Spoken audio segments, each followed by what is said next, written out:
ہم کریں گے ہر مظلوم کی حمایت۔ السلام علیکم، میں ہوں حرین فاطمہ اور آپ دیکھ رہے ہیں حمایتی نیوز HD چینل۔ نظر ڈالتے ہیں آج کی اہم خبروں پر۔ Singapore chairman joint chiefs of staff committee general Tahir Shamshad Mirza نے کہا ہے کہ جنوبی ایشیا میں ایسے تنازعات زندہ ہیں جو کبھی بھی قابو سے باہر ہو سکتے ہیں۔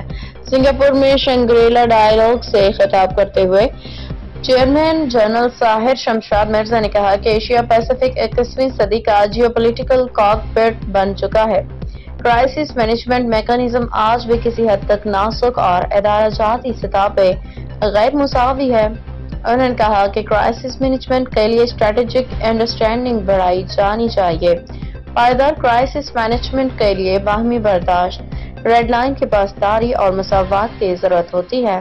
عدم اعتماد کی فضا میں کوئی میکانزم کام نہیں کرتا۔ Chairman joint chiefs of staff نے کہا کہ جب تک بنیادی اسٹیک ہولڈرز کمزور سمجھے جائیں کوئی فریم ورک کامیاب نہیں ہو سکتا۔ تعاون کا ڈھانچہ روک تھام کے آلے کے طور پہ استعمال ہونے پہ بھی کوئی فریم ورک کامیاب نہیں ہوتا۔ استحکام کا حصول شراکت داری کے ذریعے ہی ممکن ہے۔